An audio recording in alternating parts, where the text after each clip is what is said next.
Hello guys.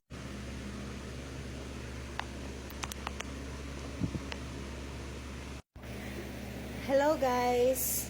So, gagawa ako ng content guys kasi gusto ko lang mag-content para may post ako sa social media. And I am going to share to you lang my insights lang kung ano yung mga naisip ko sa mga bagay-bagay. So, kung may matatamaan, sorry, hindi to para sa inyo. Just content purposes only lang talaga sa basically. So, pag-uusapan natin yung, ibigay ko sa inyo yung mga insights ko, mga naisip ko tungkol sa 299 na engagement ring issue. So, unang-unang, ano nga ba talaga ang engagement? Ano nga ba talaga ang engagement ring para sa isang babae?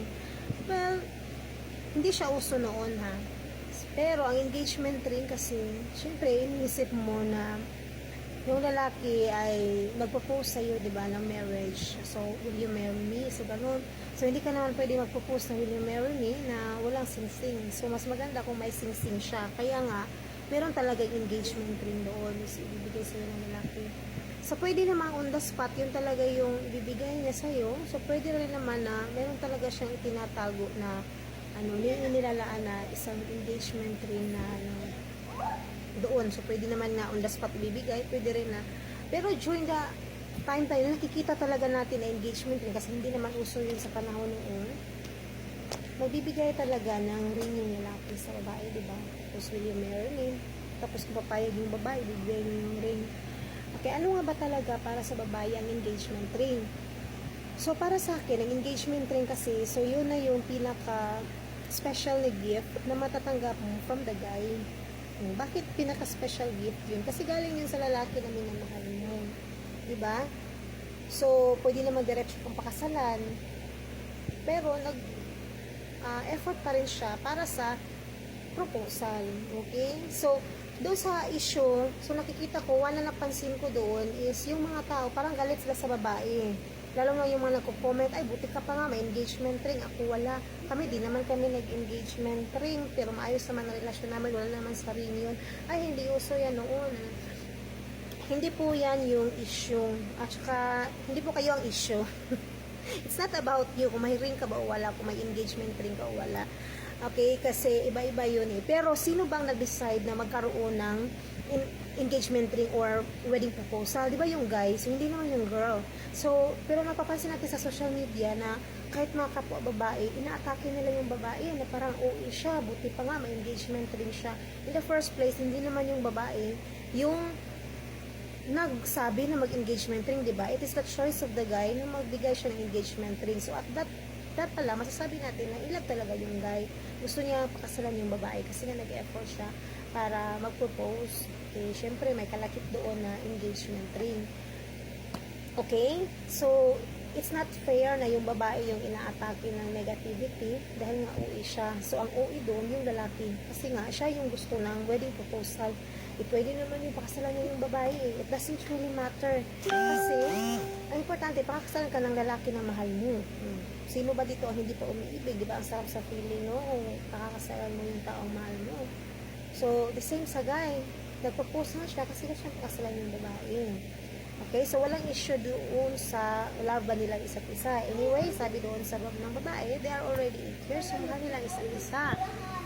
So, yun lang, nag-post lang yung babae. Anonymous naman siya, hindi naman niya sinabi yung pangalan niya. Pero yung iba sinabi, bakit nag-social media pa? Hindi naman nagsalita yung babae sa social media, hindi naman siya nag-rant. So, sabi ng iba nag-rant, hindi siya nag-rant, nag-share lang siya.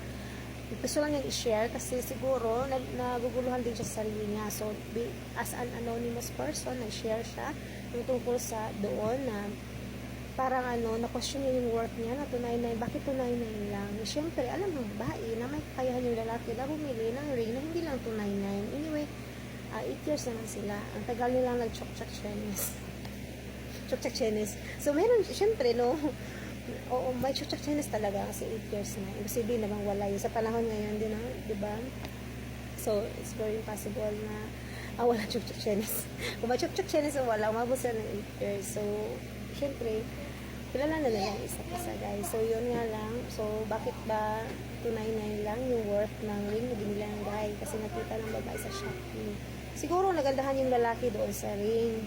So, akala niya siguro okay lang yun. Okay, meron talagang mga ganun ng mga lalaki, hindi siguro nagpa-advise o siguro hindi niya pinag-isipan na mabuti, basta lang nag-prepare siya for the wedding proposal, hindi niya inisip na yung halaga ng ring ay magkakaroon din ng effect. So meron din naman mga sabi natin honest mistake, hindi niya alam. So meron mga lalaki talaga na hindi sila ganoon sensitive no, sa feeling ng babae, pero masusuka talaga natin ang pag-ibig sa paano i-handle ng magkarelasyon yung mga problema nila. So ganun lang yung problema, engagement ring lang, pero malaki effect yun sa relasyon kung hindi nila aayusin mabuti. Okay? So may karapatan yung girl kasi yung girl na naramdaman niya na hindi siya worth it. Tama naman yun. Kasi sino ba namang babae ang matutuwa? Yun na yung special gift na marireceive mo eh. Alam mo, mga babae talaga na OA at senti. So kahit naman sino matatouch ka talaga sa taong mahal mo, nagbigay sa'yo ng gift, diba? Isipin mo ng birthday gift yun, tapos 299 yung worth. Diba? Tapos yung lalaki, kung makabili sa gift niya, mga mamahalin, nakapagbibigay naman siya ng gift niya sa mga kaibigan niya, sa mga inaanak niya, umaabot pa yun ng 500 to 1,000. Tapos sa'yo na engagement ring, na ikaw yung aasawahin niya, partner in life, dapat maramdaman yun, dapat maramdaman ng babae no, sa pagbibigay pa lang ng ring sa'yo, is worth na siya, worthy ka talaga sa kanya, na pinagkakatiwalaan ka talaga niya. It's not about the worth of the ring, but it's about the effort of the guy, na pinaghirapan niya ba, pinag-isipan niya ba tapat yung ring, alam niya ba na mahalaga sa babae yung ring. So guys, alam niyo ba kung anong gagawin ng babae sa engagement ring niyo? Lalo-lalo na sa mga OA senti na babae, na gagawin nila sa'yo. Parang yung ring na ibibigay mo, parang ilaminate nila yan. Parang titingnan nila araw-araw, parang ilalaminate pa nila yan. So napakahalaga niyan sa babae. Tapos nalaman niya na 299 lang yun. So sana hindi na lang niya nalaman na 299 yun. Nasaktan tuloy siya. Diba? Okay, kaya't may karapatan siya mag-question. Hindi naman niya sinabi na hindi niya mahal yung lalaki, hindi niya tatanggapin yung pag-ibig. Siyempre tanggap niya yung lalaki kasi nga umabot pa sila ng 8 years. So formality na lang for marriage talaga ang hinihintay niyo, diba? But anyway, nag-propose pa rin yung guy. Ano ba yung proposal? So he's asking no, napapayag ba ang girl na pakasalan siya? Meaning, ang babae, pwede naman siya magsabi ng no. May karapatan siya doon, huwag yung sabihin OA. Kasi yung lalaki ang humihingi ng kamay niya kung papayag ba siyang pakasalan. Kung gustuhin ng babae mag-say siya ng no, pero yes, may karapatan siya tumanggi na ayaw niya sa kasal. Pero syempre, mahal niya yung lalaki, syempre papakasalan niya yun. Syempre masaya siya na nagpropose yung lalaki sa kanya. Yun nga lang, 299 yung ring. So hindi maiwasan talaga na may question yun. So kahit sinong babae naman talaga, kung malalaman mo na 299 lang, mas mahal pa yung mga gamit niya na binibili niya para sa sarili niya. Ano yung headset niya, mas mahal pa sa 299 eh. Diba? So ano lang ba yung ring? Ano yung ring eh? Kung meron niyang malaking halaga, pwede mo yung isangla para makasave sa mga paghihirap mo balang araw. So maganda talaga na ibigay na rin ng lalaki yung pinaghirapan naman, may work talaga. So yun, so sa mga nagsasabi na wala kami engagement ring, okay naman kami, hindi yun ang issue, hindi yun ang tanong. At hindi rin namin tinatanong kung okay ba kayo sa buhay mo dyan. Ang tinatanong lang dito is, ano yung mararamdaman ng girl kung 299 ang ibigay ni boy. So sa mga lalaki dyan, syempre, paghirapan nyo naman yung engagement ring nyo. Naghirap na kayo sa proposal, wedding proposal. So, mas paghirapan nyo yung ibigay nyo ng engagement ring kasi isipin nyo na yung engagement ring na ibibigay nyo, yun ang magiging regalo nyo sa babae na pinakamahal nyo sa kanya. Kasi galing nyo sa mahal niya, araw-araw may isipin nyo, lalo na kung mahal. Isipin mo na lang, araw-araw mahahalikan. At ipapalaminate mo pa, tapos malalaman 299 lang, di ba? Para sakit ka sa loob nyo. So, masarap talaga sa pakiramdam kung yung ring na ibibigay ng guy, pinaghirapan niya. Okay? So, kung masyado kang mahirap, wala naman siguro masyadong mahirap.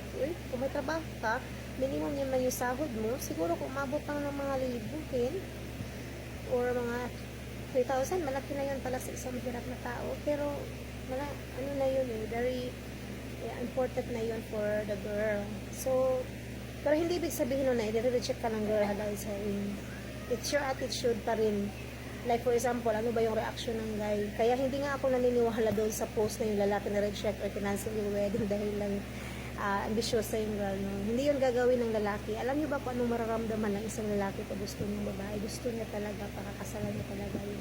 Gagawin niya lahat for the girl.